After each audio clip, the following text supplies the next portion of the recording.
que a gente vai estar discutindo, né, a partir desse momento, é o que eu estou chamando em termos de escalas e fazer essa conexão com a questão do escoamento, né, a dinâmica de fluidos, sobre vários aspectos, né, não só o transporte de massa, mas de calor ou outros parâmetros termodinâmicos, né, ou de sistema que a gente esteja interessado, né. Então, como a gente entende escala aqui, né? O nosso problema, em termos de estratégia que a gente vai estar discutindo no curso, né, é dividir esse curso em duas partes. Uma que seria relativa a nano e microescala, então a gente vai estar olhando, de fato, isso aqui espacialmente, né?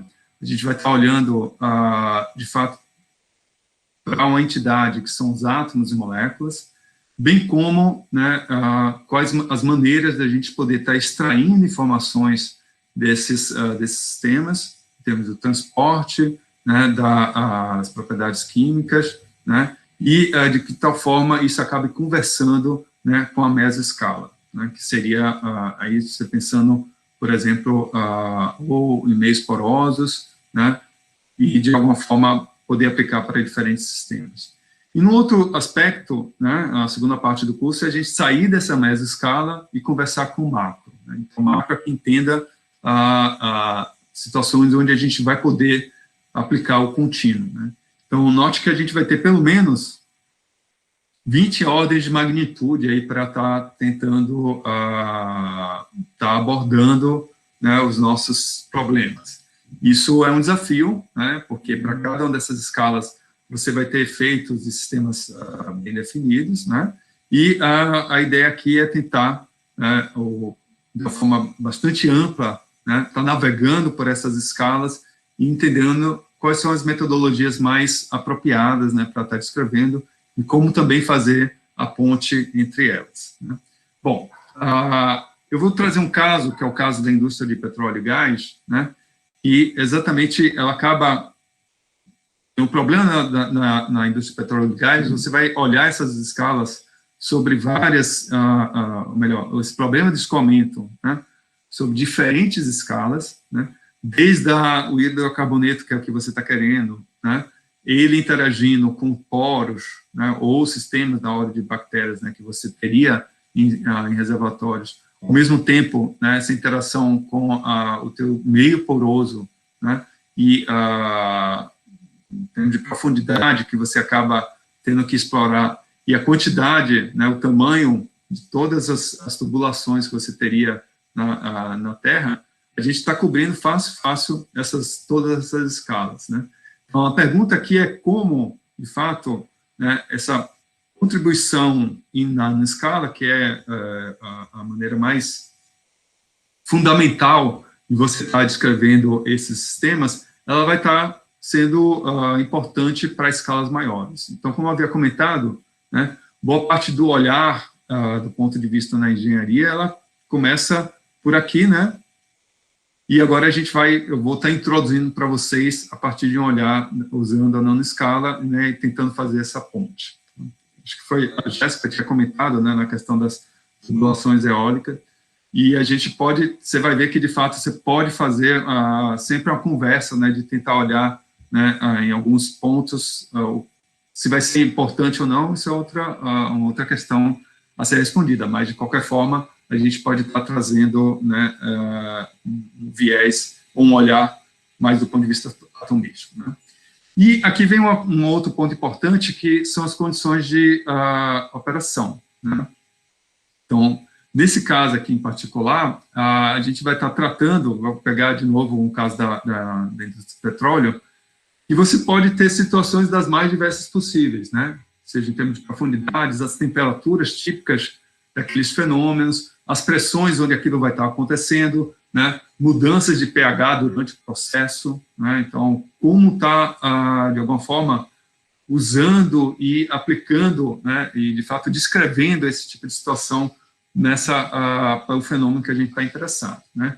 E aqui, de alguma forma, né, você está sempre trabalhando com fluidos complicados, né, o próprio petróleo, né, o sangue, né, ou situações que você pode ter multicomponentes, né, pode ser um sistema multifásico, né, e envolver sempre solução aquosa ou não, né, ou alta salinidade, bem como envolver também situações onde você tem minerais bem complexos, como o Ronaldo havia chamado a atenção, né, meio poroso em rochas, por exemplo, acaba sendo isso, ou mesmo, né, no caso do nosso corpo, né, a interface que vai estar fazendo esse fluido com o meio que ele está sendo confinado, né.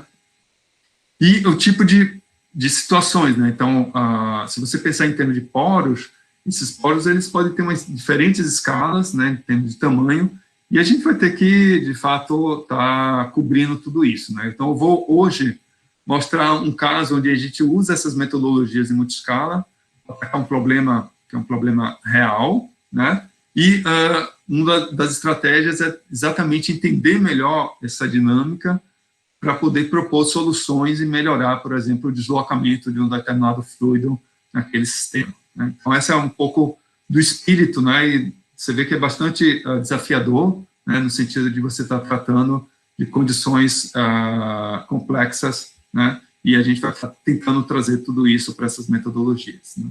Bom, aí eu vou trazer uma discussão sobre o ponto de vista em termos de simulação, né. Como é que a gente pode, com um olhar mais da área de física e de química, tentar fazer essa conexão entre problemas, né, que você pode aplicar na indústria, problemas mais complexos, né, onde, usualmente, na física ou na química, a gente está olhando para modelos mais simples, você vai ter sempre aproximações bastante fortes que são colocadas naquela situação. A gente, usualmente, trabalha com condições ideais, né, aqueles sistemas vão estar submetidos, e estamos interessados em escalas que são escalas relativas, tanto de tempo quanto espaciais, né, e sempre procurando uma solução analítica, né, para qualquer classe ou classes de universalidade que você tenha no sistema. Então, você vê que é algo muito mais geral, né, pelo menos essa busca com olhar na física, né, e da química, enquanto que na indústria, por exemplo, você tem sempre sistemas mais complexos, ele usualmente é heterogêneo, né, você está trabalhando sob condições reais, ou seja, temperatura, pressão, multicomponentes, né, são efeitos, na maior parte das vezes, macroscópicos, né, e você está sem, uma maneira de você estar abordando o problema seria via tentativa e erro, né, para você solucionar ou propor soluções, né, para melhorar, otimizar seus processos, né. O que a gente vai fazer aqui a pergunta que eu vou estar trazendo é como, de fato, as interações atômicas e moleculares, né, que vai ser esse início dessa discussão, ela acaba contribuindo para o desenvolvimento ou inovação industrial, né. Então, o que eu estou falando aqui são situações para geração de energia, né, a produção de petróleo, por exemplo, né, ou a parte naval, bem como, né, a infraestrutura, né. Então, a gente tem vários problemas que como entender o cimento, né, o concreto, do ponto de vista molecular, e você poder propor situações onde você vai ver que tem muitas dessas propriedades, ela vai estar ligada à questão de como a água vai estar interagindo com esse sistema, né, e isso vai nos proporcionar entender melhor, né, o que é que vai estar trazendo, né, como sugestões para melhorar esses processos, né. E aí é onde vai entrar as simulações computacionais, né, no sentido de a gente poder fazer modelos complexos. Vocês vão ver que mesmo a nível atomístico, eu consigo desenhar um modelo da salmoura, do óleo, da interação da rocha com esses demais sistemas, né.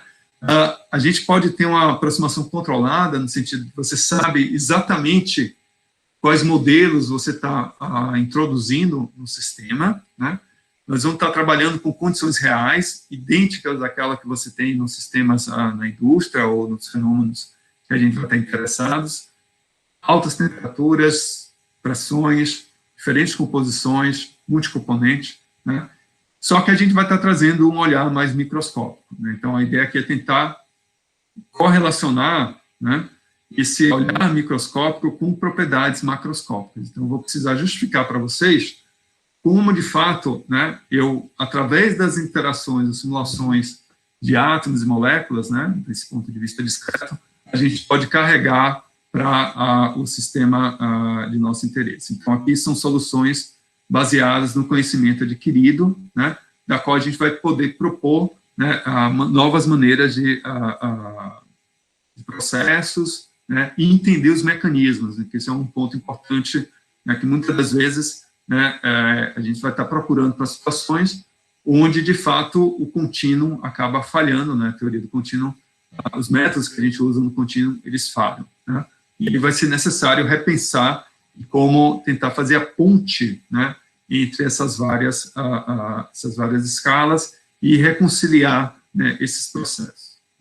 Bom, então essa ideia, né, de fato, a gente está sempre trabalhando, né, então a gente vai fazer o meio caminho entre o que é feito na indústria e o que o pessoal da física química faz, que é ter uma descrição acurada, né, robusta o quanto possível, né, a gente vai estar trabalhando com modelos complexos, com uma aproximação controlada e em condições reais, né, essa aqui é a estratégia aqui nessa primeira parte, né.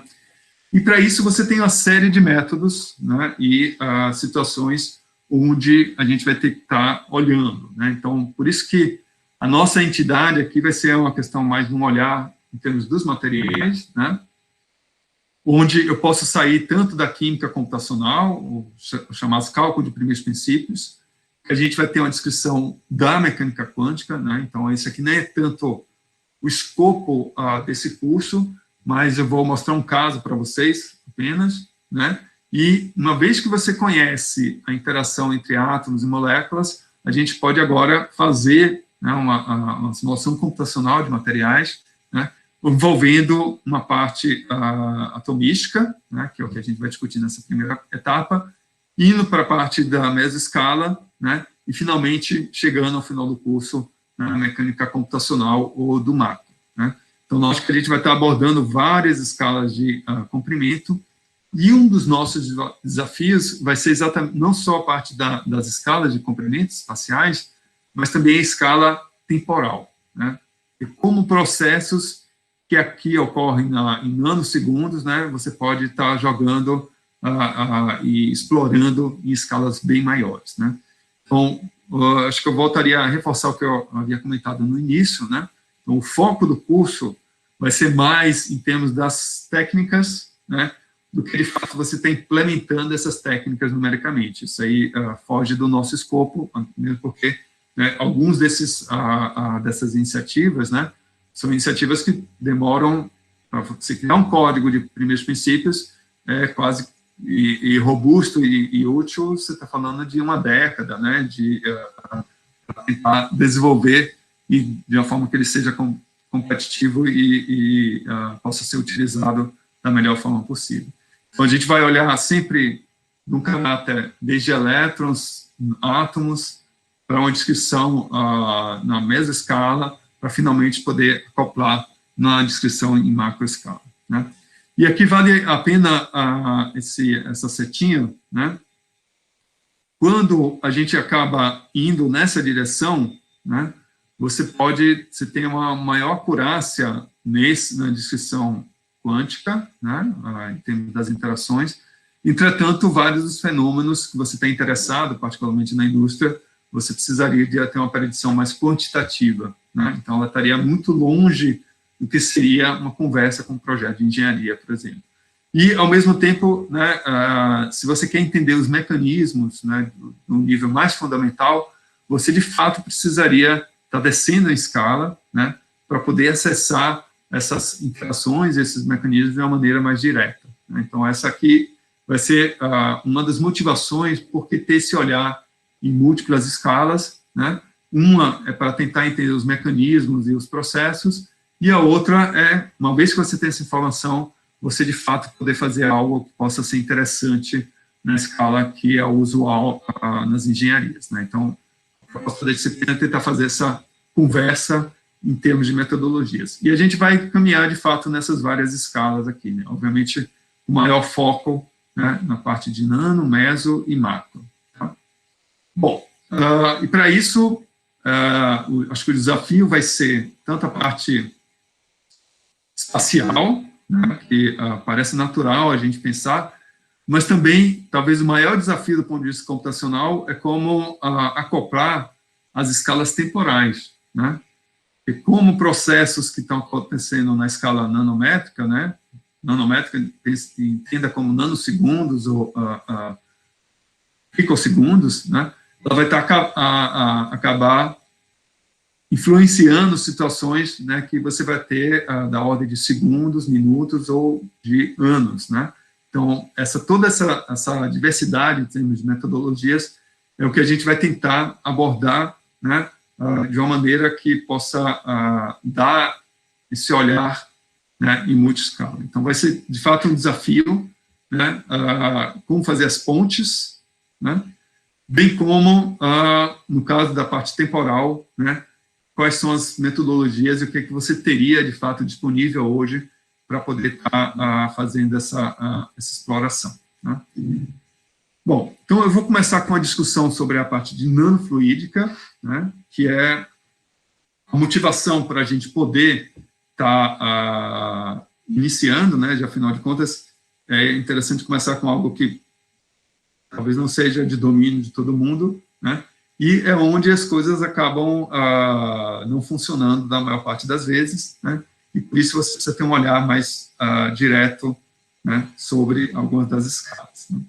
Qual que é a ideia aqui, né? O que é que vem a ser nanofluídica, né? É você tentar entender esse escoamento, ou essa dinâmica desses fluidos, só que numa escala, que é a escala molecular, na escala de nano, né? Nano, de novo, do ponto de vista tanto espacial, né, nanometros, como também do ponto de vista temporal, né, de picosegundos a nanosegundos, né?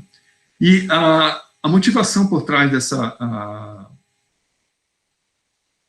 técnica, né, dessa linha, ela vem na questão de sensores, né, de você ser capaz, hoje em dia, de ter o acesso, né, e poder, por exemplo, quantificar se uma molécula passou dentro do teu, por exemplo, um nanotube de carbono, um determinado sistema, né.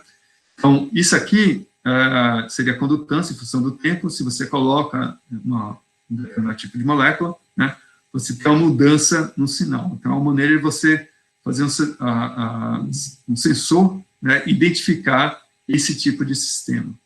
Isso é bem interessante para a área de saúde.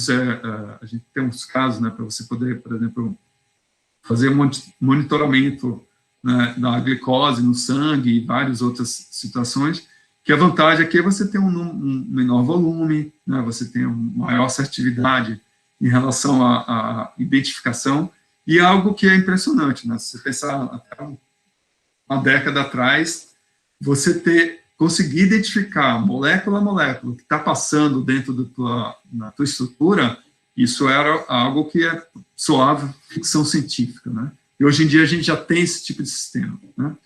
O outro problema, né, a questão de separação, né, acho que aqui o uso dos casos que vocês comentaram também passa por isso, né, que é como, por exemplo, no caso de membranas, né, a gente separar processo de dessalinização, né, por exemplo. Seria você separar a água dos sais minerais, ou mesmo, em termos de gases, né, você tem o gás natural, o metano e o CO2, e você usar nanoestruturas ou efeitos, pelo fato de você ter confinado, do ponto de vista molecular, ter essa capacidade de fazer essa separação, né, de uma forma mais eficiente, né, com menor custo energético e, portanto, muito mais amplo para aquele processo, né. E, finalmente, controle, né. Então, você pode controlar, isso aqui, de novo, é um esquema, né, que mostra o que seria um dispositivo de nanofluídica, né, que ele está sobre 2 eletrodos, né, e um gate, né, e você controla o fluxo de massa aqui, da corrente iônica, passando por esse sistema, né. Então, uma das questões, que até é uma provocação, né, que eu faço para vocês, e que, de fato, é uma inquietação minha, do ponto de vista intelectual, é como é que é a teoria de controle, né, quando você cai numa escala como a escala nanométrica, né?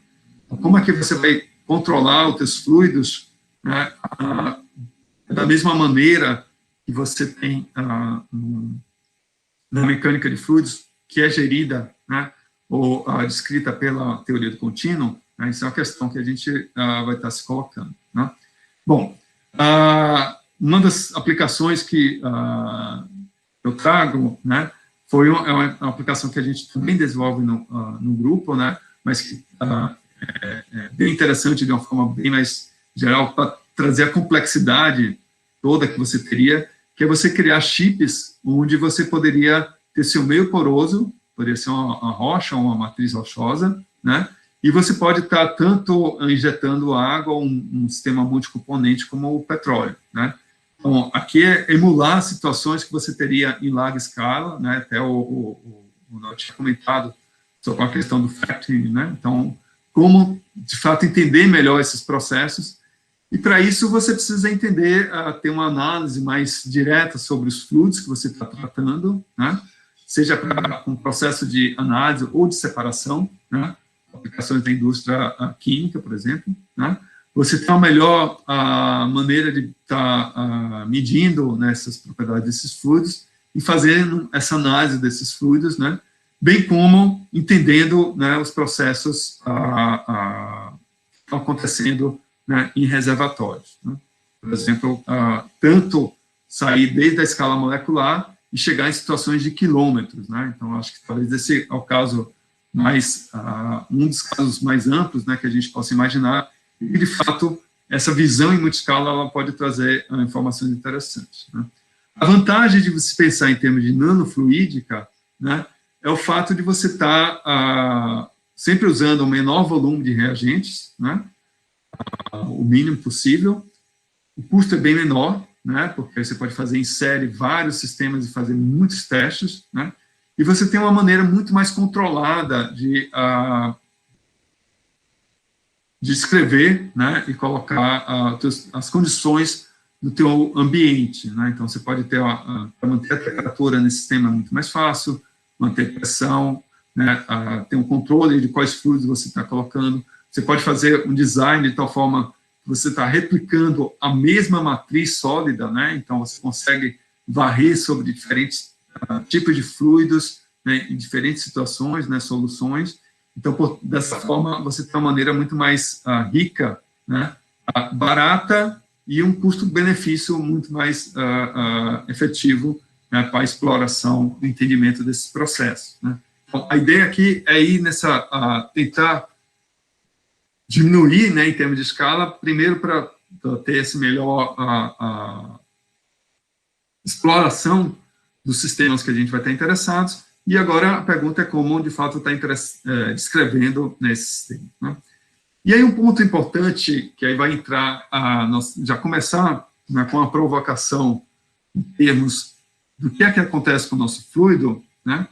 E nessa descrição, quando eu vou para a parte de nanofluídica, né, se eu for olhar, por exemplo, a estrutura da água, quando ela está passando por um nanotubo de carbono, né, ou seja, você está confinando espacialmente a água, né, para diâmetro da ordem de nanômetros, o que você vê é, primeiro, a gente tem um caráter molecular, né, da água, bem como ela a gente vai acabar observando uma certa estruturação da água que você não vê na água bulk, né, ou seja, na água macroscópica. Né.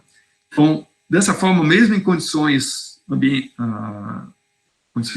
né, temperatura 300 graus numa atmosfera, que você cria água líquida, né, como é que é a água estruturada quando você confina espacialmente, né?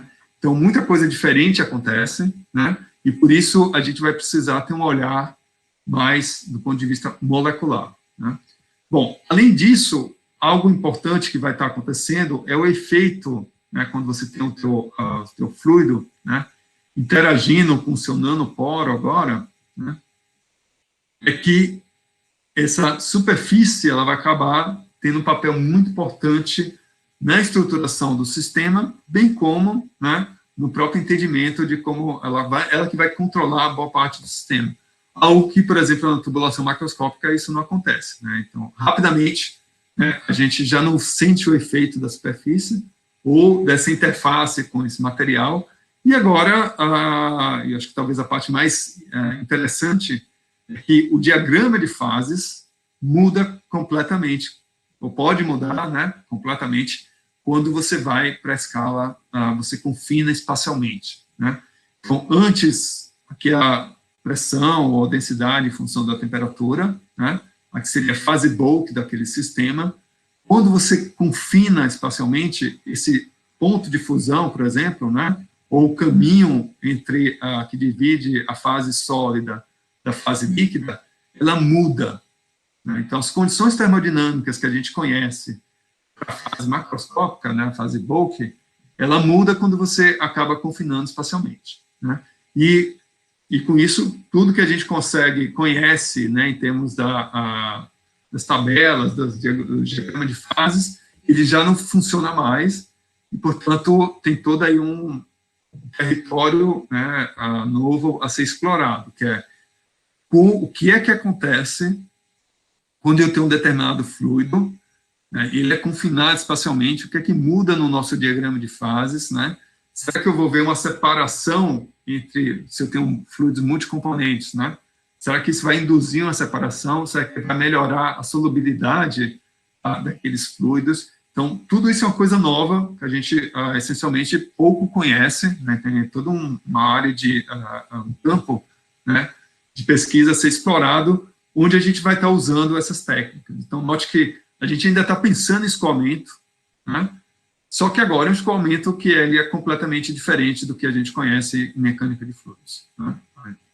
O diagrama de fases muda, a estruturação do material, dos componentes vão estar mudando, né? Isso leva a um papel da superfície muito mais direto, né? E, dessa forma, a gente acaba explorando, né, territórios que são ainda pouco conhecidos, né? Então, acho que entender particularmente esse comportamento do fluido, né, quando ele confina na escala nanométrica, é um dos papéis, né, um dos objetivos aqui na nanofluídica. Né? Bom, então, para isso, né, eu preciso definir melhor para vocês qual que é o limite entre até onde eu posso usar o contínuo, né, e onde eu tenho que começar a usar o atomístico, né? Ou como fazer a ponte entre o atomístico e o contínuo, né? Essa é a proposta que a gente vai fazer em termos de discussão agora, né? Então, espero que vocês tenham... se note que isso aqui se acaba caindo, né, num território que ainda não é tão explorado na engenharia, né, nas engenharias, né, sendo que vários dos problemas nossos eles vão ser regidos por uma dinâmica e um processo que pode mudar completamente quando você acaba caindo na escala nanométrica. Bom, então, quais são essas discussões sobre esses limites, né? Então, eu vou pegar um caso que é um caso que é interessante, que é o caso de eletroosmose, né, onde, essencialmente, eu tenho uma parede sólida, né, e ela pode ser carregada, essa parede poderia, por exemplo, ser uma argila, né, ou poderia ser um eletrodo, né, e o meu sistema ele vai ser uma solução iônica, né, então você tem a água com sais minerais, que podem ter cargas positivas ou negativas, né, e a depender da diferença de potencial que eu aplicar, você vai ver, né, então, um campo elétrico aplicado nessa direção, você vai ver o deslocamento, né, dos seus íons, né, ao eletrodo com carga oposta, né. E a gente vai estar olhando, né, vários fenômenos acontecendo aqui, por exemplo, a formação de uma camada dupla elétrica, ou seja, na interface, você pode ter acúmulo de cargas, que vai estar mudando, né, como essa superfície, essa interface, acaba interagindo com o fluido, né. O segundo ponto a ser considerado é que eu posso também aplicar uma pressão, né, e nesse processo, né, a gente vai ter essas duas forças que vão estar atuando, um campo elétrico, né, e uma diferença de pressão, como você pode introduzir temperatura, né, a distribuição de calor, né, e a pergunta é como descrever esse problema de uma maneira atomística ou do contínuo, né, ou seja, qual é a limitação de cada um desses enfoques, né. Então, nesse processo de eletroosmose, né, a gente vai estar olhando para dois efeitos principais. O primeiro está relacionado à interação eletrostática, ele tem a ver com a concentração de íons, né? Então, você pode estar, a partir desse campo elétrico, né, e também da interação da superfície com o fluido, né, gerar diferentes concentrações desses íons, bem como a gente pode também estar variando o perfil de velocidades a partir desse efeito, né, e da aplicação de diferença de pressão entre esses sistemas. Então, com isso, o que a gente quer entender é como é que é a concentração de íons ao longo, espacialmente, né, e do ponto de vista temporal, bem como é que é a variação das velocidades, também espacialmente e do ponto de vista temporal, né? Como a gente poder descrever esse sistema. Bom, por que isso é um desafio, né? Esse é o tipo de problema que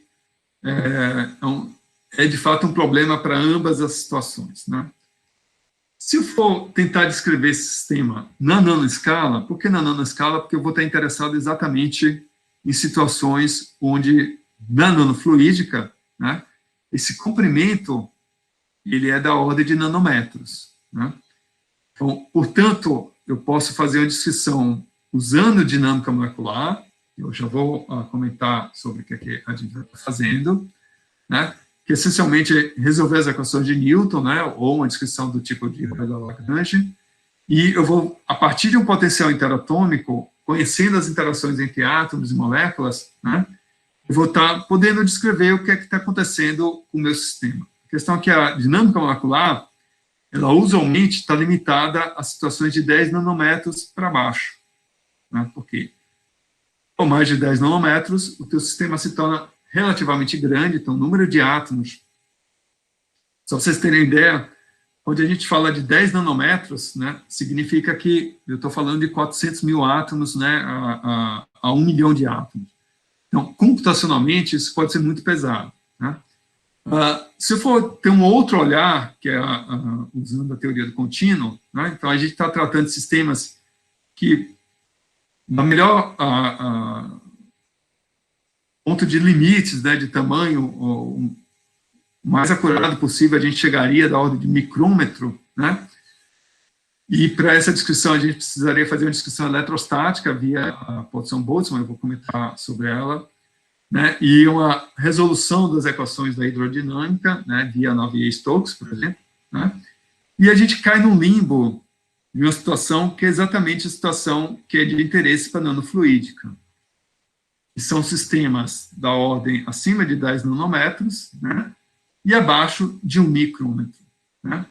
Então, o que usar, né, em termos de metodologias que possam descrever, né, exatamente esse intervalo aí espacial, tá? E que é exatamente o típico, né, modelo ou sistema que a gente vai estar interessado, tá? Então, nesse sentido, a gente vai poder fazer algumas modificações, né, nas metodologias do contínuo ou da dinâmica molecular, de tal forma que a gente possa trazer, né, essa informação, né, da dinâmica molecular para o contínuo, né, ou, né, trazer a informação do contínuo para a dinâmica molecular para a gente poder atacar esse tipo de situação, né? Então, é exatamente no problema que ou você tem uma teoria que ela não captura o fenômeno que está acontecendo, né, ou você tem uma teoria, uma metodologia que captura o que estaria acontecendo, mas você não tem um poder computacional de estar abordando nas escalas, tempos característicos ou espacialmente, né, de interesse para o nosso sistema, tá? Bom, esse é o nosso desafio, né? E aí eu vou dar um caso, né, que é onde, de fato, o contínuo não funciona e a dinâmica molecular não atende, a computacionalmente seria muito difícil, né, que é olhar para a concentração de íons, né? Então, o que a gente tem aqui é um exemplo de uma placa, né, onde você tem uma superfície carregada, você tem uma solução iônica passando por esse sistema, você pode aplicar o campo elétrico e uma diferença de pressão, né? E note o que é que acontece, né, quando você está no meio entre aquelas duas placas, né? Essencialmente, a gente tem aqui o que seria a nossa solução do contínuo, né, em cinza. Então, note que ela vem, ela permanece mais ou menos constante, né, e próxima à parede ela vai aumentando. Isso para os diferentes tipos de íons que nós estudamos, né. Quando eu chego próximo à interface, né, note o que a gente vê na dinâmica molecular, né? Você vê a estruturação, uma acumulação de íons, né? Então, pelo fato daquela placa estar carregada, né, e também pela própria a relação, né, de estruturação dos íons, né, da interação da superfície com o fluido, você vê uma acumulação de íons que muda completamente o campo próximo, né? Então, as interações aqui são diferentes, a tensão interfacial vai ser governada por esse acúmulo, né? E a pergunta é qual o efeito desse acúmulo para os sistemas quanto mais distante você está da superfície, né? E aí você nota que tem um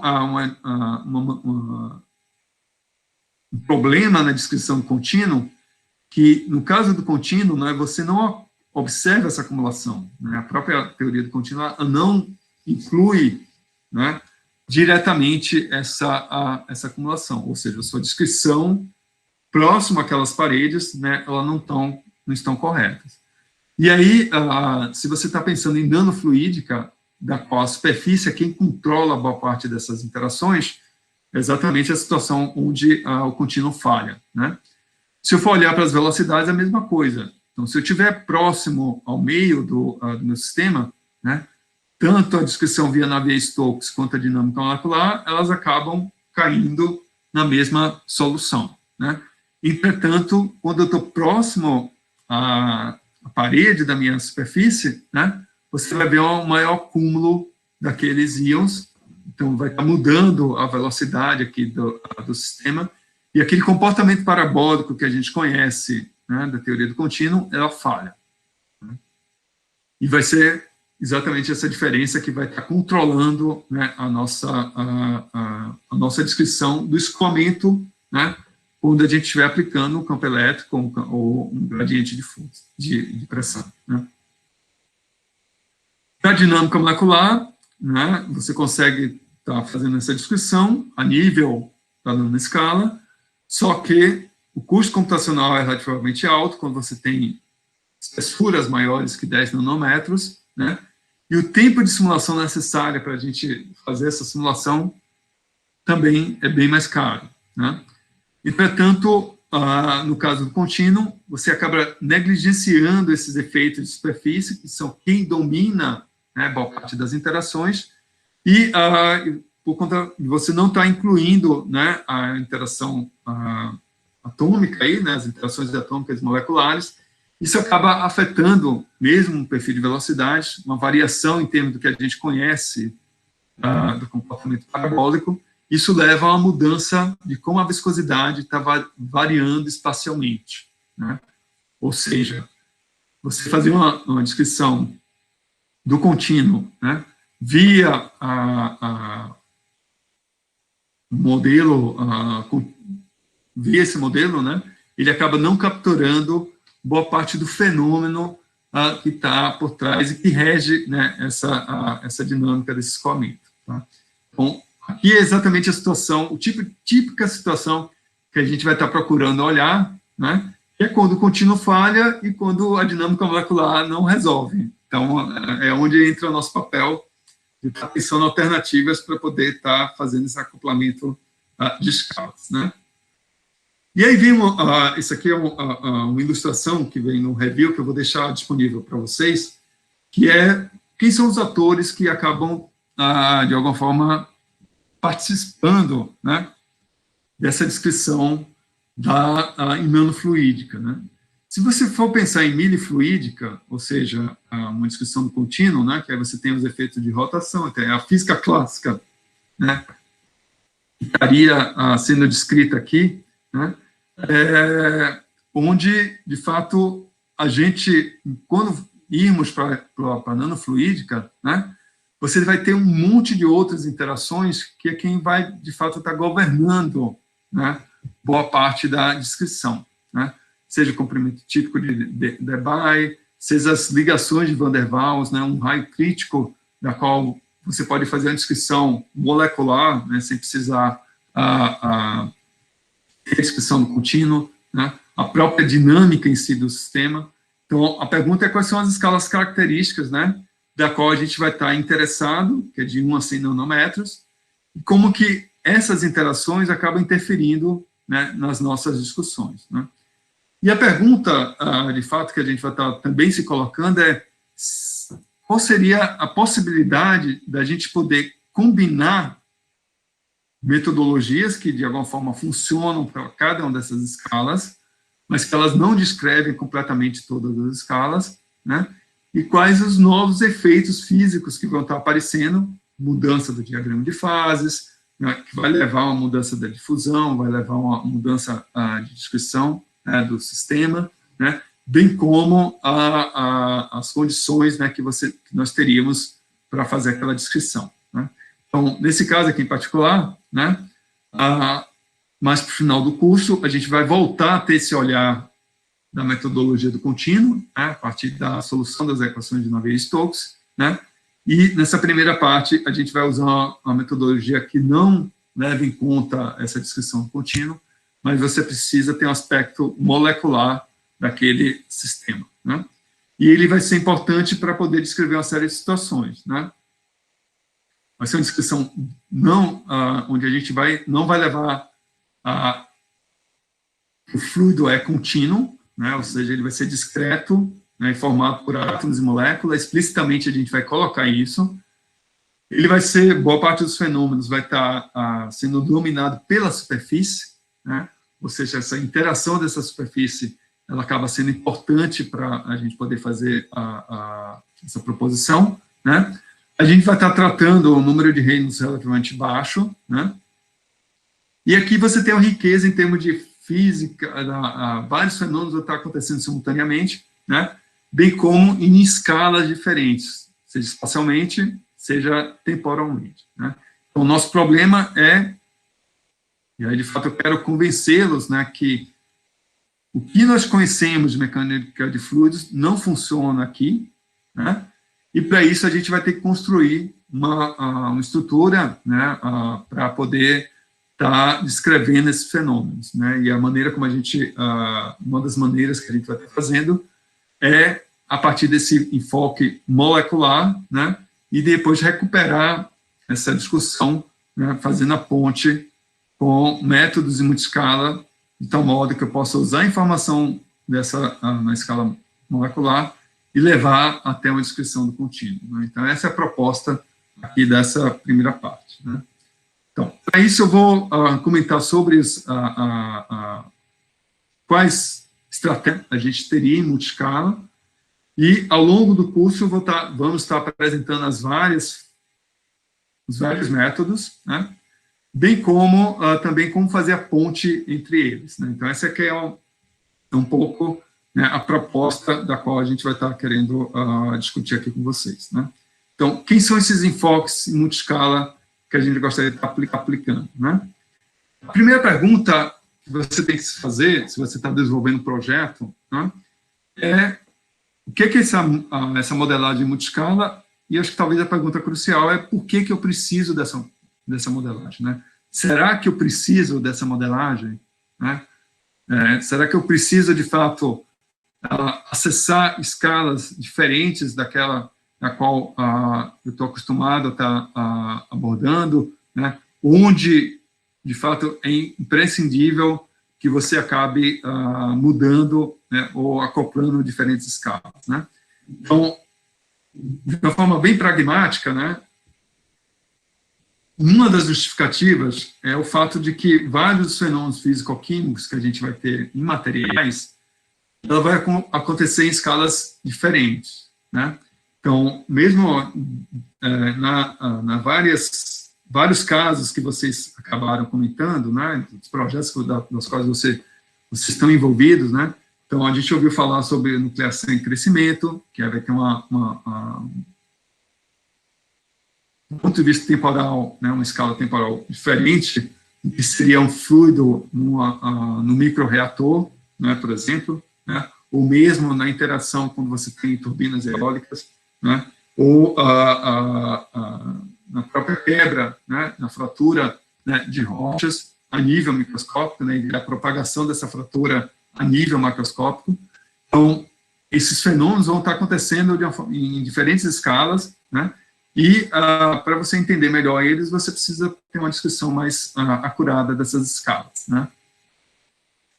E o nosso desafio é como é que a gente vai estar modelando, né, esse fenômeno físico da micro à macro escala, né, ou vice-versa. Então, posso tanto ir top-down, né, quanto bottom-up, né.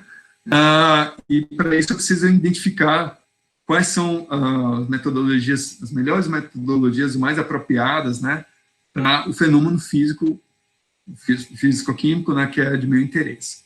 Esse vai ser o nosso desafio, né. A questão toda é que boa parte desses modelos eles foram construídos para descrever uma determinada escala, né. Então, você tem o método de cálculo de primeiros princípios, né, essencialmente vai estar fazendo a descrição a nível de mecânica quântica, né, enquanto no contínuo você tem a descrição macroscópica ou microscópica do fenômeno, né. Já para um olhar mais atomístico, né, você tem a dinâmica molecular, mas você não vai usar a dinâmica molecular para fazer o que seria o equivalente a uma simulação de um túnel de vento, né.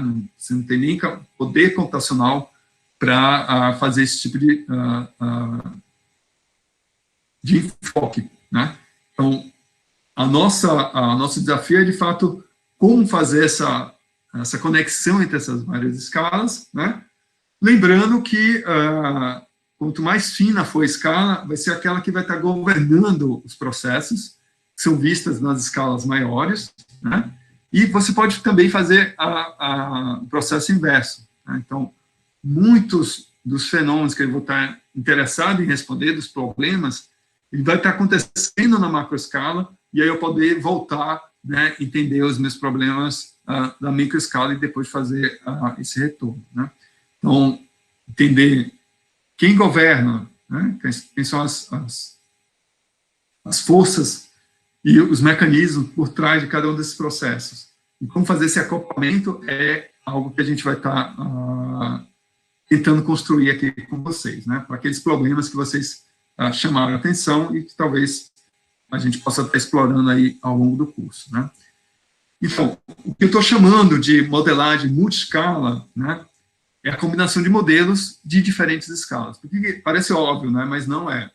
Eu poderia pensar, né, que eu poderia construir, né, um arcabouço teórico que, de fato, me permitisse explorar as várias escalas de uma maneira, né, on the fly, ou seja, enquanto os fenômenos estão acontecendo, eu vou estar olhando isso na nanoescala, na macro, na micro, né, e assim por diante. Então, como acoplar cada um desses processos, que é o nosso desafio, né, não só do ponto de vista de software, como do ponto de vista das limitações para cada um desses modelos que a gente vai estar abordando, né, e como fazer isso de uma forma integrada, né, seja ela de uma forma hierárquica, ou seja, se sair da escala mais fina e levando a informação para escalas maiores, ou, né, de uma forma que durante o processo os vários modelos vão estar sendo rodados e simulados de uma forma simultânea, né?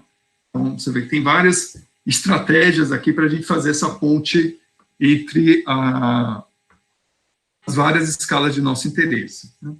Bom, então, quem são esses modelos, né, essa combinação de modelos que a gente está tentando trazer para vocês, né? E aí eu trago um gráfico que ele é bem característico em termos dos métodos que usualmente são usados, né, que é você olhar para o problema em termos espaciais, que você sabe desde a escala nanométrica até metros e quilômetros, né, então está a escala log aqui, como também da parte temporal, que eu havia comentado, que é um desafio, né, algo que ocorre da ordem de femtosegundos, né, 10 a menos 15 segundos, até algo da ordem de segundos, minutos, anos, né? E o que a gente vai estar olhando no curso é essas três partes, né? Então, a gente não vai olhar tanto sobre a parte de mecânica quântica, que é resolver a equação de Schrödinger, essencialmente, né? Mas a gente vai fazer muita coisa na área de dinâmica molecular, a partir da solução das equações de Newton. Então, a gente não vai criar um programa, um software, para resolver as equações de Newton, fazer a dinâmica molecular, mas vamos usar um software que é o mais usado pela comunidade de dinâmica molecular, né? Da mesma forma, você pode subir em escala, você vai ter limitações aqui sobre quais parte espacial e temporal que a gente vai estar usando, né? E se eu quero fazer a descrição na ordem de microsegundos, né, ou micrômetro, né, a gente tem a metodologia de rede Boltzmann, né, ou teoria cinética, na mesma escala, que vai estar descrevendo esses processos, né, de escoamento, né, para finalmente chegar no contínuo, né? Então, eu entendo que boa parte de vocês, pela experiência, né, e pela especialidade que vocês têm, talvez vocês estejam mais familiarizados com nessa frente, né? E o que a gente vai fazer aqui é vir desde lá de baixo, tentar subir em escalas, né?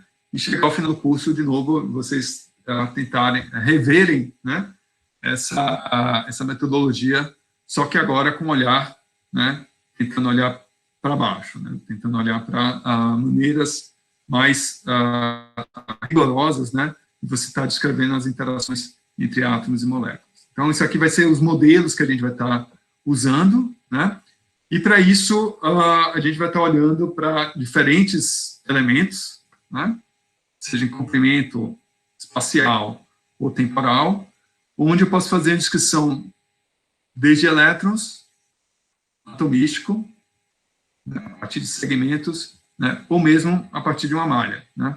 Então, note que para cada intervalo aqui, ou metodologia, ou fenômeno que eu esteja interessado, né, eu tenho uma metodologia que eu vou estar, um elemento da qual eu vou estar descrevendo, e a pergunta, de novo, é aquela, né, será que faz sentido eu fazer uma simulação de um ensaio de tração, né, fazendo uma descrição completamente eletrônica, né, ou o que eu posso, a partir de uma descrição eletrônica, melhorar o meu entendimento de um ensaio de tração? Esse é o tipo de pergunta, né, e da qual eu vou tentar provocando vocês, né, de tal modo que a gente possa estar explorando, né, essas técnicas de uma maneira mais direta. Então, note também que várias dessas metodologias elas têm uma interseção, né, exatamente pelo fato de que eu posso trazer uma informação que está nesse nível e levar para níveis superiores, melhorando aquele meu cálculo,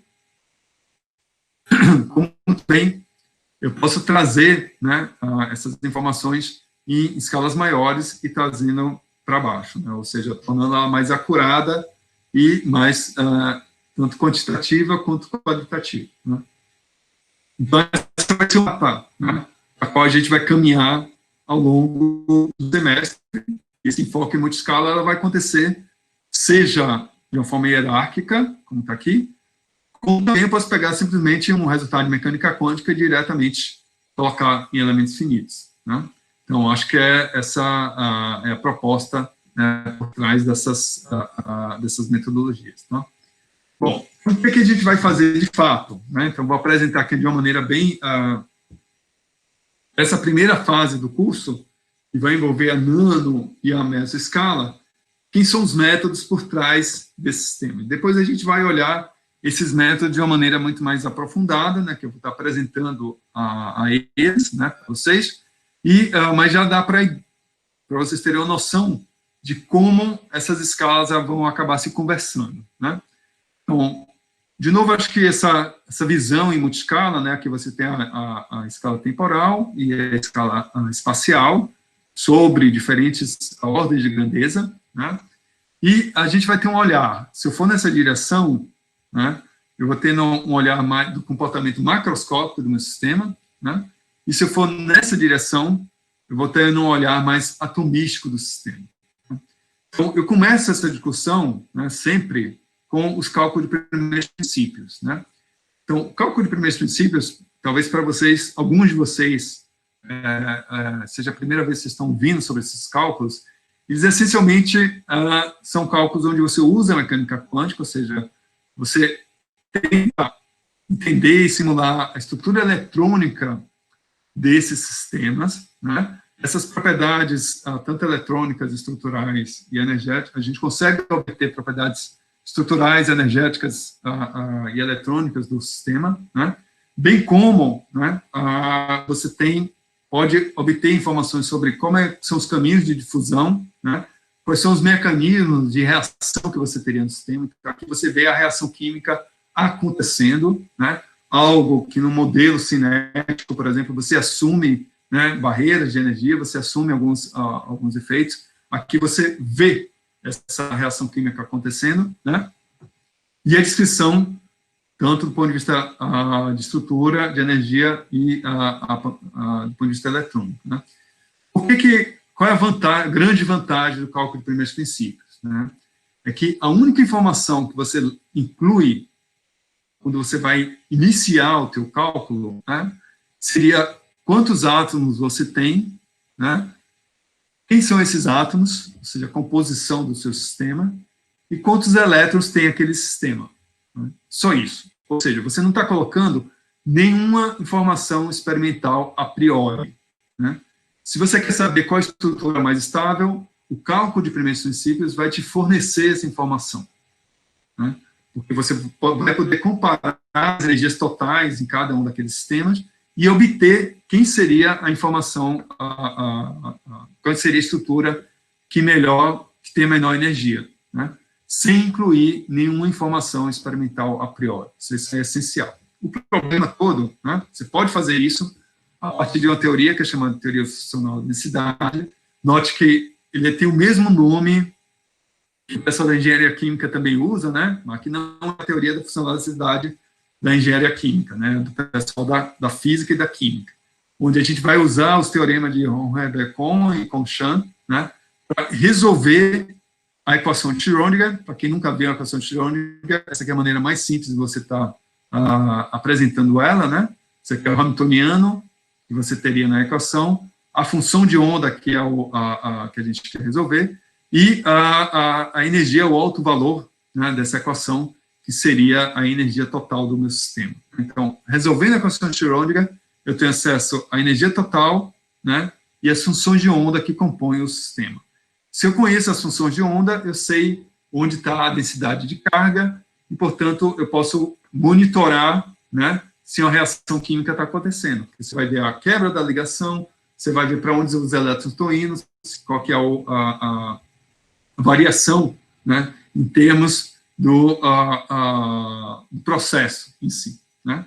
Então, extremamente útil, principalmente hoje em dia na engenharia de materiais, né, tem toda uma frente, né, com o projeto Genoma ou projetos similares, o NOMAD, né, o Marvel na Suíça, o NOMAD na Europa continental e o Materials Project, né, e o Materials Genoma nos Estados Unidos, né, da qual você usa informações, você gera dados a partir do cálculo de primeiros princípios. Né? A solução disso, né, acho que não vale a pena, quando chegar nele eu vou comentar mais, mas você faz um mapeamento do ponto de vista eletrônico que permite que a gente possa resolver essa equação de uma maneira mais adequada, numericamente. Né? O problema todo é que, apesar dessa diversidade, poder preditivo, né, e até os elementos mínimos que você precisa para descrever o meu sistema, ele é muito caro do ponto de vista computacional e, portanto, limitado a situações da ordem de angstroms ou picosegundos do ponto de vista da dinâmica de ab initio, né, a dinâmica de primeiros princípios. Né? Então, muito dos processos que a gente vai ter interessado em fluídica, né, fluídica entenda nano e micro e macrofluídica, né, dinâmica de fluidos, a gente só fazendo por primeiros princípios seria computacionalmente muito custoso. Né? Então já vai ser difícil construir uma única estrutura equivalente do ponto de vista do número de átomos. Se você querer ver a evolução temporal disso, então, é um desafio enorme, né, do ponto de vista computacional e do ponto de vista de metodologia. Né? Então, a gente está muito limitado, né, à nossa descrição. Então, por isso que o nosso curso ele vai começar, na verdade, né, você pode subir em escala, que é usar a chamada dinâmica molecular, ou seja, os métodos atomísticos, onde, nesse caso, o que a gente está interessado é olhar, né, para os mecanismos moleculares e descrever, tem uma descrição da termodinâmica, da parte estrutural, difusão, transporte, propriedades de maleabilidade, né, e assim por diante. Tá? Então, para eu sair dessa escala e chegar nessa escala, né, a gente pode usar, por exemplo, campos de força, ou seja, a maneira como você vai descrever a interação entre átomos e elétrons, usando uma informação que veio de mecânica quântica. Então, não é que eu vou fazer completamente o meu cálculo usando mecânica quântica, mas eu posso usar a informação que veio daqui. Né? Então, dessa forma, eu faço a minha primeira ponte entre essas escalas. Né? Bom, muito provavelmente, alguns de vocês não estão acostumados com essa metodologia, né? Então, por isso que a gente começa com ela, né, para instigar e incentivar o entendimento, né, a introdução de uma coisa nova, diferente. E o que ela nos dá é isso, é a parte estrutural, a termodinâmica, difusão, transporte, propriedades interfaciais e maleabilidade. Né? O que significa isso? Significa que, se eu não conheço o meu diagrama de fases de um sistema novo, de um novo material, ou mesmo de o meu fluido em condições então fora, né, do que a gente usualmente trabalha, a dinâmica molecular é um excelente método para fazer essa prospecção, né? Desde que você consiga descrever a interação entre átomos e moléculas de uma forma apropriada, né? Então, é um método poderoso, de novo, porque ele continua, né, com esse caráter preditivo, onde o ingrediente que a gente vai incluir agora são as interações entre átomos e moléculas que eu posso aprender do cálculo de primeiros princípios. Mas eu posso sair desse método conhecendo a termodinâmica, a cinética, os processos de fusão, né, as taxas de nucleação, crescimento, por exemplo, né, que é um dos problemas que vocês acabam comentando, bem como propriedades interfaciais que estão ligadas à interação fluido-fluido, fluido-sólido, né, e os tempos característicos daqueles sistemas, né, aqueles tempos característicos. De novo, você ainda tem um caráter atomístico, né, você tem um caráter quantitativo, que você pode validar com resultados experimentais, mas não necessariamente você precisa desses resultados experimentais para poder estar levando, incluindo na tua descrição. Né? Essa é a ideia da dinâmica molecular. E a dinâmica molecular nada mais do que você resolver a equação de Newton. Né? A gente vai estar resolvendo a equação de Newton para os átomos e moléculas, né? E aí já vem uma pergunta que eu vou responder na próxima aula, na aula seguinte. Bom, se eu sei que o sistema é composto por átomos e moléculas, né? E eu sei que a maneira mais fundamental de você descrever a interação de átomos e moléculas é a partir de mecânica quântica, por que você está resolvendo a equação de Newton? Então, isso aqui é uma pergunta que eu vou deixar no ar, eu vou responder mais para frente, né?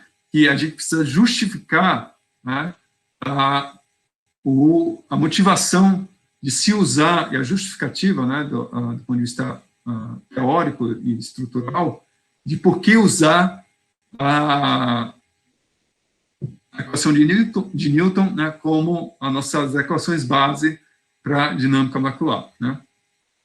E todo o segredo da dinâmica molecular ela vai estar nesse termo, que é o termo do potencial de interação, né, que é a energia potencial do sistema, né? E essa energia potencial ela pode ser descrita a partir de um enfoque, vários enfoques, eu vou comentar sobre eles, né? Quanto às ligações entre átomos, a parte angular, né? A parte de torção da molécula, ou interações que são interações não ligantes. Né? Então, se eu construir uma mecânica molecular, né, isso vai permitir que eu possa explorar essas metodologias atomísticas e extrair aquelas informações da qual eu estou interessado, que seria a termodinâmica, né, cinética, processos microscópicos, até a fratura, né, que é o caso que o Ronaldo havia trouxe, né, como de interesse. A gente pode olhar isso a nível microscópico, a nível atomístico, né? Então, como é que uma discordância, ou como uma falha de empilhamento pode levar à fratura de um determinado material, né? Se é um material covalente, isso vai ter a ponta vai ser, o início dessa fratura vai ser diferente. Se é um material dúctil ou um material quebradiço, né, a propagação dessa fratura vai ser diferente. E aí a gente consegue, de fato, ver, né, esse fenômeno acontecendo, né? Mas, de novo, a nossa metodologia ela acaba se limitando a situações de nanosegundos, melhor das hipóteses, microsegundos, né, bem como nanômetros, né? E aí, acho que traz aquele desafio, né? Bom, se eu estou interessado, né, vou trazer de novo o problema da Jéssica, nas turbinas, o que efeitos dessa ordem, né, vai influenciar esses mesmos fenômenos que estão acontecendo na ordem de segundos, minutos e horas, né? Você não vai conseguir fazer a tua descrição, por mais computador que você tenha, completamente usando dinâmica molecular. Então, por isso a gente precisa, de novo, fazer outro subir em degrau, né? Pensando em termos de escoamento, a vantagem aqui é que eu já consigo, a partir da dinâmica molecular, obter a viscosidade, a densidade, característica daquele sistema, qual os efeitos da superfície vai estar atuando sobre ela, né? Como as propriedades de transporte, né? Coeficientes de difusão, você consegue obter diretamente da dinâmica molecular. Então, assim, é bastante rico, só que você tem uma limitação sobre as escalas típicas, né, que a gente vai poder estar atuando, né? Bom, então, para isso, eu vou para uma outra escala, que seria a escala meso, né, usando métodos da mesoscala, que aqui nós vamos explorar no curso usando a chamada rede Boltzmann, né? A rede Boltzmann, né, ou esses métodos de mesoscala, o nosso papel da gente trazer essa metodologia aqui é porque a gente consegue entender o comportamento do fluido em microescala, né? Tanto a dinâmica molecular clássica quanto a quântica, ela vai permitir você observar isso em nanoescala, né? Aqui você já tem uma descrição na escala de micro, então já se torna interessante para diversos processos celulares, diversos processos ligados a poros, né, de rochas, membranas, né, e assim por diante. Então, você tem uma série de fenômenos e sistemas que você vai poder explorar. E a gente pode olhar, então, para a separação de fases, né, para a instabilidade de interfaces. Então, será que vai haver a separação dela, né, das fases, ou o que é que vai gerar, né, em termos de turbulência e outros fenômenos, a formação de bolhas, né, ou mesmo de gotas, a dinâmica dessas entidades, né? Então, como é que uma gota ela vai estar se esparramando sobre a superfície que é hidrofóbica ou hidrofílica, né? Como a geometria daqueles poros ou daquelas terminações podem controlar, inclusive, a forma, né, e como essas bolhas vão estar andando. Você tem um exemplo de coisas que a gente vai poder explorar com essa metodologia, bem como os efeitos de maleabilidade, né, que é essencial para boa parte de alguns dos fenômenos, que vai estar ligado a essa interação fluido-fluido, fluido-sólido, já com um olhar que deixa de ser um olhar atomístico, né, porque agora a gente já vai estar na escala que é da ordem de microsegundos ou micrômetro, né? A gente vai precisar fazer uma descrição quase contínua, né, o contínuo, né, bem como poder fazer todo esse processo, né? Então, esse mapeamento, como é que a gente sai do atomístico e uma descrição discreta para o contínuo? Vai ser a partir de um mapeamento, em termos da rede, né, onde as propriedades de interação fluido-fluido e fluido sólido e fluido-fluido, ele acaba, né, trazendo para podendo sendo podendo ser descritas, né? Bom, além disso, né, a gente teria o contínuo, né, que eu imagino que vocês estejam mais familiarizados, mas ainda assim é possível fazer toda essa conexão dessas várias partes que a gente vai estar tratando nessa fase inicial do curso, com contínuo, né, de tal modo a melhorar aquela descrição, um regime que é exatamente o regime da qual a gente não tem tanto controle, né, que seria a parte de 10 nanômetros, né, a micrômetro, da qual vai ser um desafio para a gente estar fazendo essa abordagem, né. Bom, para isso, né, eu sempre gosto de trazer uma maneira de comparar esses métodos, para vocês terem uma ideia, já de cara, do custo computacional e da complexidade envolvida em cada um desses métodos nessa primeira fase que a gente vai estar trazendo, né. Então, vou trazer uma perspectiva mais de futebol aqui, né. O cálculo de primeiros princípios, né, ele seria equivalente a uma dinâmica molecular ab initio, né, seria equivalente a você ter um jogo de Copa do Mundo, né, onde você tem as regras, né, no futebol. Aqui você pode ter tanta formação tátil, né, quanto jogadores, se uma seleção, um time não é muito bom, eles podem estar jogando randomicamente. Você vai ter colisões entre partículas, né, e você vai estar as interações entre os jogadores de tal forma que o objetivo, né, seria para resultar no gol, né. Então, note, você tem um caráter discreto de partículas, né, e você está colocando toda a complexidade que você teria, seria equivalente a um jogo de Copa do Mundo, né, seria equivalente a você ter na dinâmica molecular de primeiros princípios, né. Bom, o que seria o equivalente a uma dinâmica molecular clássica, não é uma descrição clássica? Seria como um jogo de várzea, né. Então, você continua ainda com jogadores discretos, né, eles podem estar se colidindo, você tem as interações entre os jogadores, só que a maneira como eles jogam não é a mesma da maneira como você joga no jogo profissional, né.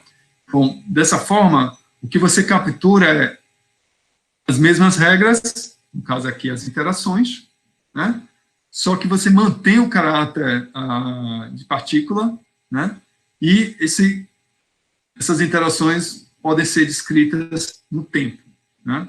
E você pode fazer, todo fim de semana você tem um jogo. Esse jogo aqui acontece a cada 4 anos, né? Esse tipo de campeonato. Bom, o equivalente à rede Boltzmann seria a gente transformar essas interações, né, essa dinâmica, em uma rede, né? Que é o equivalente a você fazer uma descrição como o Totó, o Pé-Bolinha aqui em São Paulo, né? E, de novo, você ainda tem uma dinâmica acontecendo, ela emula, né, as principais situações que você teria no jogo usual, ou seja, na interação de partículas, só que você agora está mapeada numa rede, né, mas o objetivo, o fim, ainda é o mesmo, né, que é fazer o gol. Então, nesse curso, a gente vai tentar fazer uma coisa parecida. A gente vai olhar para o fluido sobre diferentes aspectos. Um aspecto discreto, ou seja, atomístico, molecular, um aspecto de rede, né, para a gente ver alguns efeitos que acontecem no fluido, né, e um outro aspecto que vai ser o aspecto do contínuo, né. O nosso objetivo, no final das contas, é o mesmo, é o escoamento, entender o escoamento de fluidos, né? Só que a gente vai olhar esse escoamento sobre diferentes olhares, né?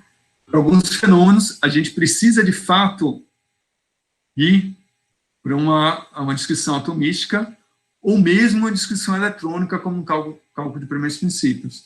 Para outros, né, só uma descrição discreta, de mesescala, já é suficiente para a gente aprender sobre o fenômeno que a gente vai estar interessado. Então, essa que vai ser a abordagem, né, que a gente vai estar trazendo aqui, né, nessa descrição em multiscala dessa primeira fase do curso. Então, a pergunta agora é como combinar essas escalas, né? Então, como sair deixa eu voltar aquele gráfico que a gente tinha antes, né? Como sair entre essas várias escalas de tal modo que a gente possa fazer uma combinação e, de fato, usufruir, né, desse olhar, dessas estratégias para cada problema que a gente está interessado, os fenômenos que a gente está querendo descrever, como está trazendo isso para o nosso entendimento, otimização de processos, seja lá o que for, né? Então, nosso objetivo aqui é tentar obter leis constitutivas, que vai ser o que a parte básica do nosso processo, ou seja, como acoplar a equação de Schrödinger com as equações de Newton, ou como acoplar as equações de Newton com uma descrição via Boltzmann, né, ou com a Navier-Stokes, né, e também das propriedades físicas, né. Então, o que é coeficiente de difusão do ponto de vista do contínuo e do ponto de vista atomístico, né? Será que eu posso obter esse coeficiente de difusão no atomístico e jogar no contínuo, né, ou vice-versa? Será que quem seria, por exemplo, as energias necessárias para fazer com que a fratura acontecesse, né? Qual a barreira de energia necessária, né? Então, isso é uma informação que eu posso obter atomisticamente e acoplar com um modelo mais amplo, né? Um modelo que vai estar vendo a propagação de fratura, que vai estar acontecendo na ordem de centímetros, quilômetros, né? Então, para isso, eu vou estar sempre tentando fazer sempre essa conexão, né, do meu modelo microscópico, da minha descrição microscópica, que tem vários variáveis, né, com a minha maneira do contínuo, que também vai ter outras N diferentes variáveis. A pergunta é como fazer esse mapeamento, né? Quem é a difusão no contínuo, ou melhor, quem é o parâmetro que eu tenho no contínuo, que eu posso obter via a parte atomística e vice-versa, né? E dessa maneira criar essa conexão entre essas diferentes escalas. Então, essa que vai ser a nossa proposta, né, de estar encaminhando o curso, e você pode fazer isso de diferentes formas, né?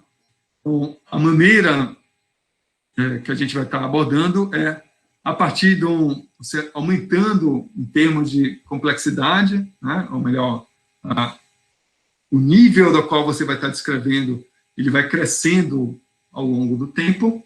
Saio do átomo, do elétron, vou para o átomo, do átomo eu vou para o meu grid, né, do meu grid eu vou para uns sistemas maiores, como em malhas e assim por diante, né?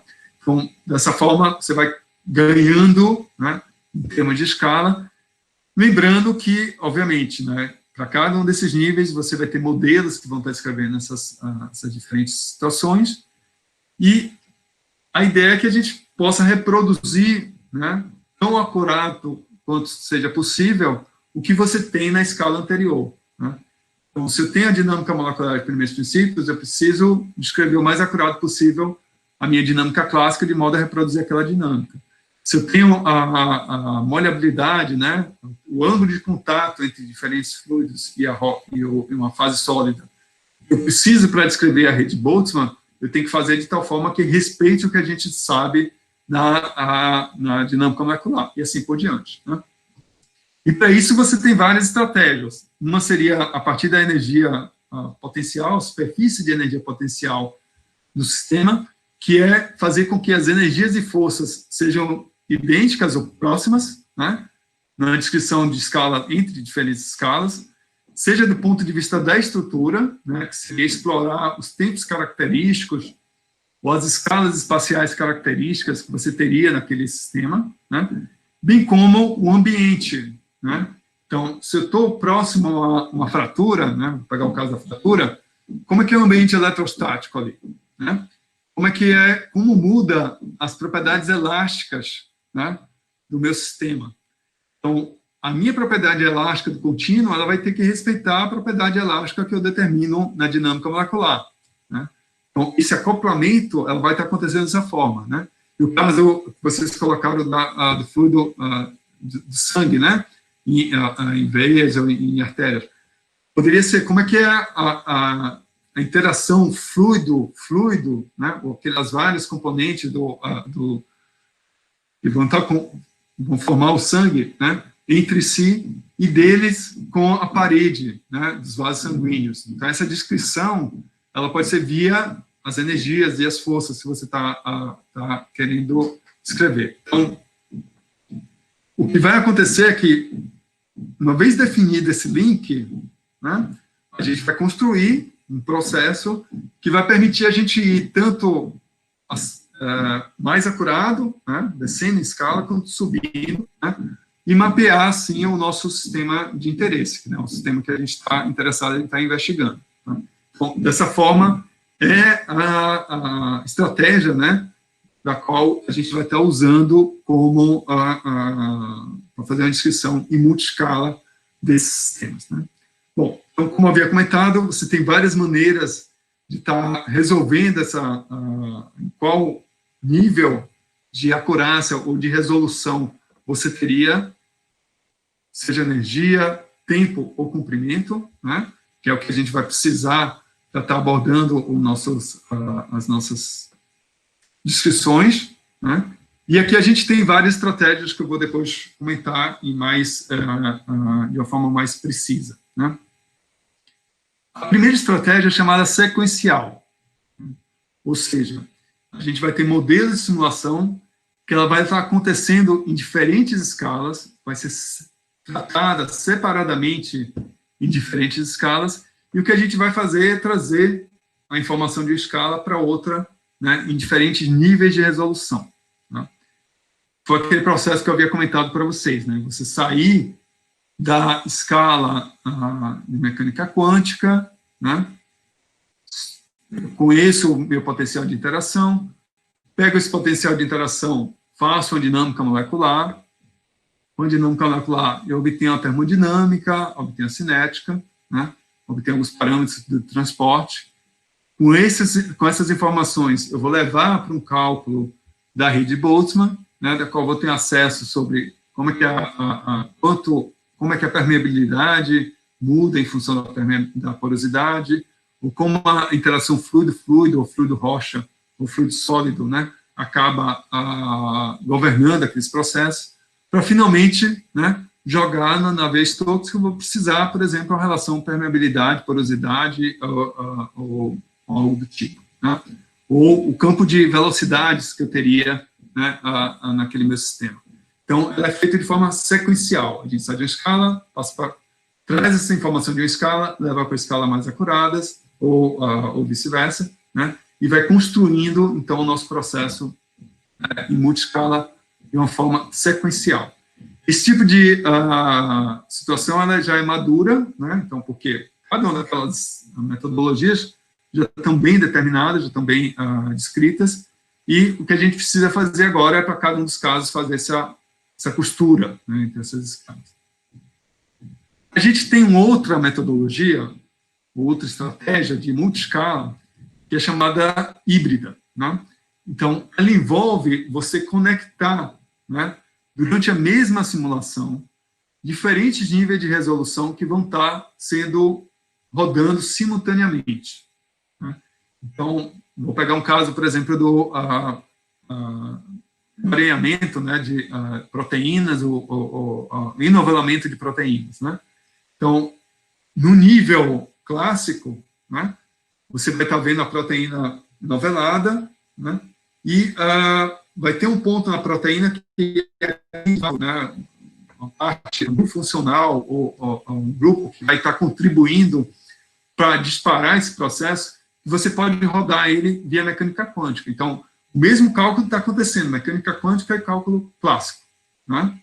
Ou você pode pensar da rede de Boltzmann com a dinâmica molecular, né? Enquanto você está vendo o processo da mudança, pelo fato de você estar injetando um fluido com certa concentração, e você vê a concentração dos íons mudando próximo à superfície, isso já muda a tensão interfacial, e você já consegue simultaneamente estar criando, né, essa interface, né, entre um e outro, né? O caso clássico que a gente usou no grupo é de baterias e de célula combustível, né, onde alguns processos vão estar acontecendo de forma atomística, mas simultaneamente você já está incluindo o campo elétrico, você já está incluindo a dinâmica daqueles íons naquele sistema de uma forma macroscópica. Então, simultaneamente, os dois cálculos estão acontecendo, né, ao mesmo tempo, só que, né, tem um problema que é a questão da escala temporal e a solução espacial. Então, acaba limitando até onde você pode ir em ambas as escalas. Então, isso aqui é uma técnica que ela já está em desenvolvimento, já tem algumas proposições para usar de forma híbrida, né? Ela foi o prêmio Nobel alguns anos atrás, né, na química, né? E você tem uma outra que é mais atual, que ainda está sendo trabalhada, que é chamada adaptativa, né? Ou seja, durante o cálculo, o próprio sistema, né, ele vai escolher em qual resolução ele vai estar trabalhando, né? Então, se o cálculo entender que precisa ir para a parte atomística, vai para a parte atomística, resolve o problema, né, naquela escala, retoma o processo para escalas maiores, e assim é feito de uma forma... você vai estar trocando, né, entre escalas durante o cálculo, né? Isso aqui é algo que é bastante ainda atual, né? Tem muita coisa para ser desenvolvida. Os casos atuais, elas são específicas para alguns determinados problemas, onde você naturalmente consegue fazer esse tipo de troca, né? De trocar as escalas ao longo do cálculo, né? Note que é diferente do híbrido. No híbrido, as coisas estão acontecendo simultaneamente, né? Nesse adaptativo, não, ele para, volta, né? É necessário tal situação. Aí vai ser computado, né? E com isso você consegue estar tendo a melhor descrição. Então, no curso, a gente vai essencialmente explorar essa primeira parte, mas eu queria chamar a atenção que existem outras técnicas, né, que estão sendo desenvolvidas hoje em dia e que, de fato, conversam com essas estratégias de multiscala, né, para diferentes tipos de sistemas e diferentes tipos de situações, né. Só para finalizar, então, a pergunta é que escolher, né, dentro desse... quais métodos a gente precisaria estar escolhendo. E aqui eu volto de novo a esse gráfico, né, aqui, só que aqui você está olhando ele invertido, né, que é o comprimento em função do tempo, usualmente é invertido, mas que ele tem uma série de metodologias da qual a gente vai poder usufruir, né? E as perguntas são, bom, qual o tamanho e o tempo característico do meu problema, né? Então, você tem que ter isso muito em mente, muito claro em mente. Então, vai ser um processo que vai estar acontecendo na escala atômica ou vai ser um processo que vai estar acontecendo na escala de quilômetros, né? Será que eu vou precisar ter uma descrição atomística, ou uma descrição discreta, ou uma descrição contínua, né? A outra questão é, qual que é a acurácia do meu método? Então, para aquilo que eu quero ver, eu preciso ter um olhar atomístico para ele, eu preciso fazer todo um projeto de asa de avião olhando átomo a átomo, né? Talvez não, né? Ou o que eu conheço em termos das informações das propriedades que eu vou estar colocando no meu método, ele é suficiente, né?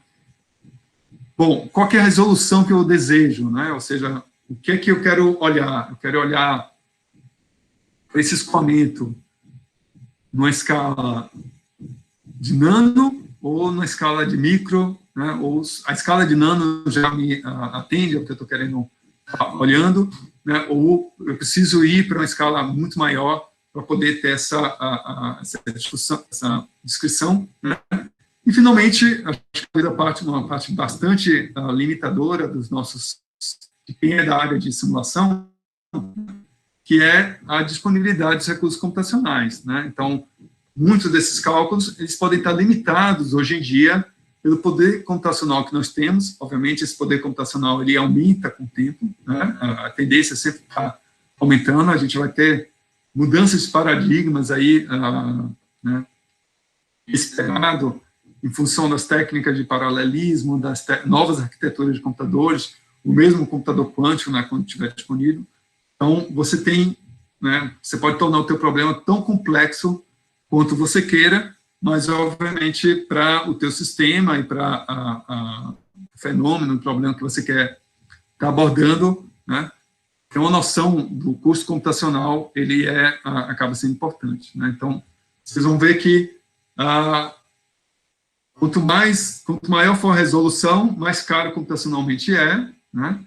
Mas, ao mesmo tempo, ele te traz informações, você ganha em poder de predição, né? Então, vai ser um balanço aí entre essas várias escolhas em termos de metodologia, né? Então, acho que, por hoje, né, talvez tenha sido muita informação para vocês, mas é mais por uma questão do tempo, da limitação mesmo de tempo que a gente tem no curso, que a gente vai ter que caminhar sobre essas várias escalas, né? Então, eu queria, na aula de hoje, primeiro apresentar o curso, né? A estratégia que a gente vai usar para estar acompanhando vocês ao longo do curso, bem como já fazer a introdução sobre essas técnicas em multiscala, e a partir da próxima semana, o que eu vou fazer é, primeiro, mostrar para vocês a questão da ambientação, né, do uso dessa ferramenta que é a máquina virtual, para que, em seguida, a gente possa estar trabalhando nos laboratórios, voltando à discussão da dinâmica molecular, né? Então, acho que com isso eu vou parar nesse momento, né? Quem tiver dúvidas, a gente ainda tem um tempinho, e para deixar vocês mais confortáveis em relação às discussões, eu vou interromper a gravação, né, mas fiquem à vontade